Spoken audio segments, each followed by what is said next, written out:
What's up, everybody? It's your girl B Octavia, and I am back with another video. Welcome to my channel if you are new. My name is B Octavia and I am from Washington, D.C. I am also an entrepreneur and a mother of an almost 4-year-old. I keep saying that because it's like a shocking thing to me. You know what I mean? Like, time has flew. And now she's about to be 4 in May, and I'm excited. I'm scared. Like, it's a lot of different feelings, but I will keep saying that because it's almost like it's my birthday coming up. You know what I mean?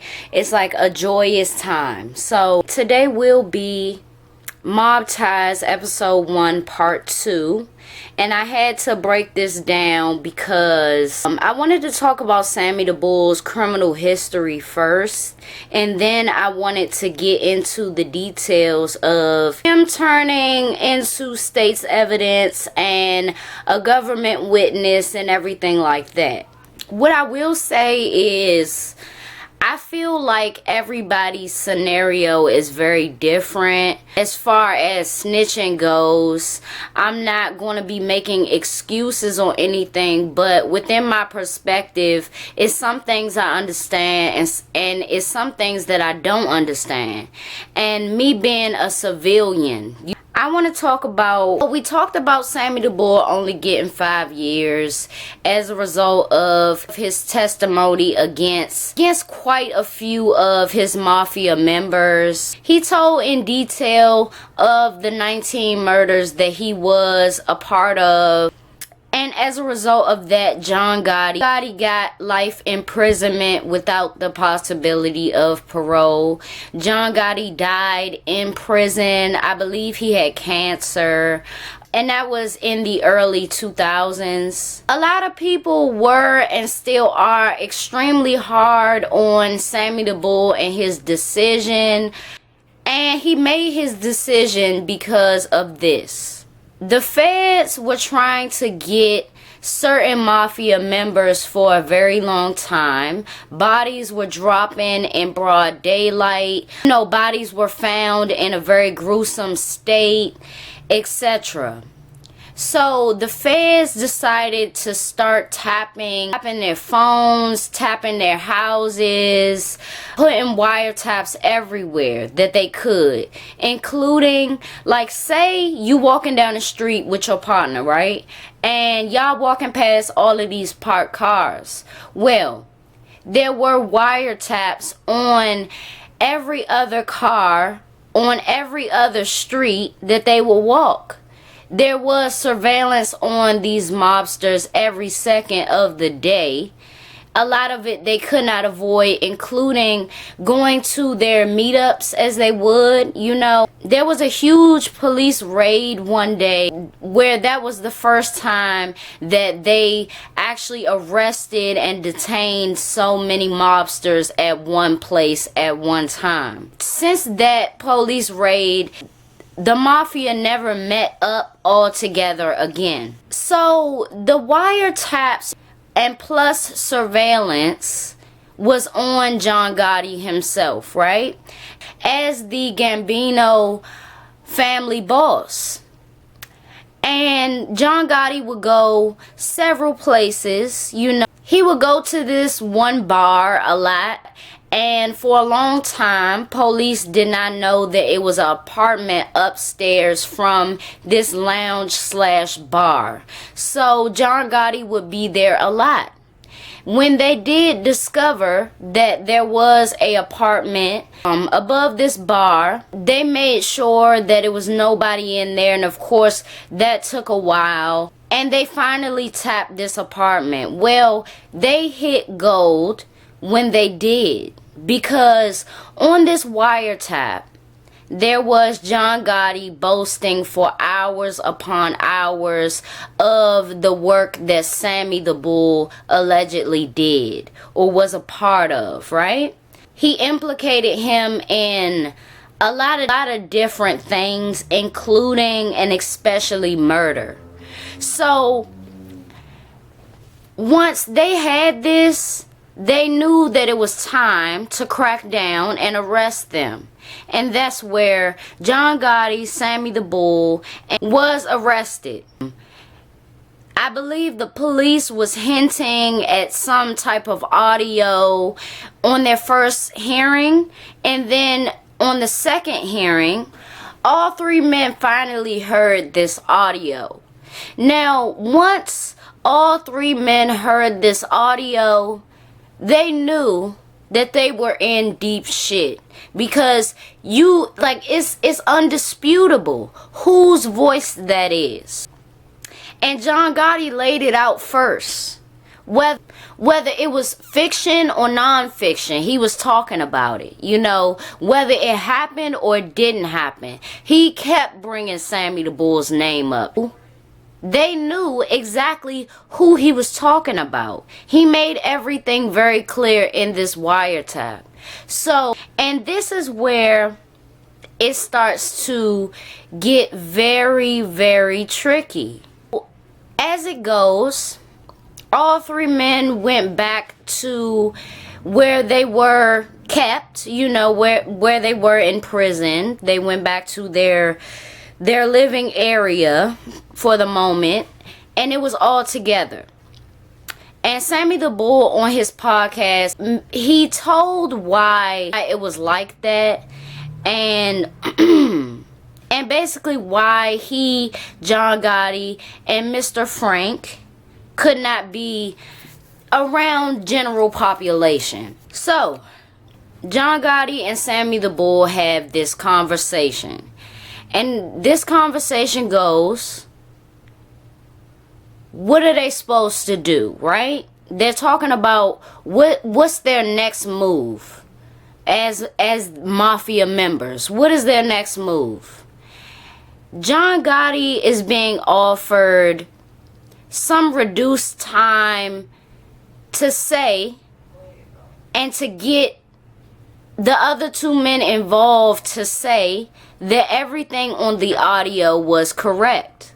Sammy the Bull had a problem with that because in his eyes, John Gotti was number one, speaking out of turn, you know, and he is boss. But what's the point of bringing up something that somebody else did, especially if they not in the room to hear it, number one, and it wasn't you getting your hands dirty with Sammy the Bull. So I just don't understand why he was even talking about that. He started, in my eyes, John Gotti started to talk too much, you know. He started to get really big-headed in his position. And that's something as boss that you should never do. John Gotti broke the rule of revealing who the boss was. He wanted everybody to know that he was the boss.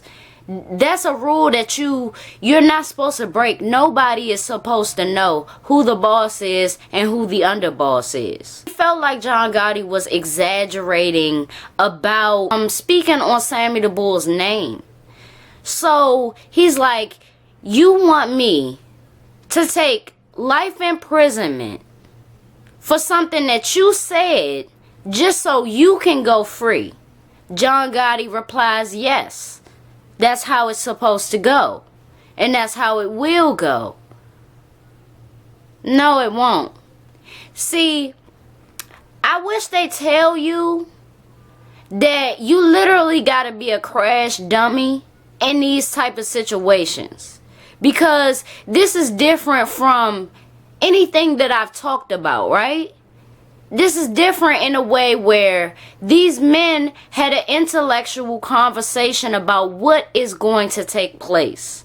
And maybe you might still see it as deceitful if Sammy the Bull had this conversation, John Gotti said what he said, and Sammy the Bull was supposed to go along with the plan. But the plan didn't involve John Gotti being on a wiretap talking about his underboss. Was that a part of the plan? I feel like that's kind of deceitful. Even though John Gotti didn't know he was being recorded there, that was kind of his fault to me. That was his fault. It was his fault to be talking loosely about another man at a place where he felt quote unquote comfortable. You're not supposed to feel comfortable anywhere. Come on now. I, for one, wouldn't go down for no shit like that. I'm not going to say that I did things that I didn't do. All because you said it on an audio. How all of these men finally got caught up was because of John Gotti himself. And yeah, they were involved in some of the things that their name was coming up in. It probably would have happened anyway. But you can't tell me that John Gotti did not speed up the process. Don't get me wrong though. Like I said in part 1, I still feel like that 5 years wasn't justice to Sammy the Bull himself because of the simple fact that he didn't learn from it. He got out in less than a year because he already did 4 years, and then he got good behavior and got released into the witness protection program. And the second bid that he did was, the 20 years and then the 19, and got out early on that. If he would have, let's say for his roles in the murders and things like that that he was a part of, and he got at least 20 years to be released in 15 or whatever the case is, or released in 10 or 13 years, I don't think he would have did a second bid. I don't think it would have been a second bid. I think that those 5 years really just put a notch on his ego. I'm not saying that, oh, John Gotti has an ego and Sammy the Bull doesn't. But it's all in how you go about things. And within him only getting that 5 years, he did not learn much from it. You know, he didn't learn not to go about things in the same way. He didn't learn that whether you're a part of an organization or not, you can still get caught up and you can still get a hefty amount of years. It don't have to be life imprisonment, because we see, like, all his hair fell out, his skin aged, his teeth fell out, and now at 75 years old, he looks a bit older than that. But in all respect to Sammy the Bull, I appreciate his honesty. You know, I don't see him as somebody who pussyfoots around how he really feels and what he really wants to do. And he's gonna do it. Like, I like his stories on his channel. They always have a lesson. You know, it doesn't bore me at all. And I think that that is a genuine gift that he has. A lot of mobsters are good at telling stories. And I don't mean telling stories like telling lies. I mean telling stories like making you actually visualize everything that he's saying. Like it's in a book. Regardless of what he did as far as turning into an informant, I think that he's a very valuable voice to listen to because he's been through a lot of shit. He's seen a lot of shit, but he's also been through a lot. And he's still here to tell it. Do you know how many people he was associated with, he did business with, he shook hands with that are not here anymore? And it might be because of old age, or it might be because they got killed during them times. And he's one of the last ones that can really tell it. And you can take his word because he was there. His perspective is very valuable because a lot of times people who make decisions like that against the mob, they end up dead for that, you know. And I'm not saying that that can't still happen, because didn't it happen to Bulger or whatever his name is? I'm gonna pull it up on the screen. But homie got his eyes bulged out, you know, and he was in prison, I think in a wheelchair. So you know, honestly, I think that it all happened around the right time to benefit Sammy the Bull. As far as we know it, the mob really died down, but I don't think that it has went away. But a lot of the traditions, they don't carry out anymore. Like, these generations are really weird. You know, I would want people to have values, to go by certain codes in order to live a full life. Regardless of what you say, like, Sammy the Bull grew up in a very tough time. He grew up, and he's still here to talk about it. So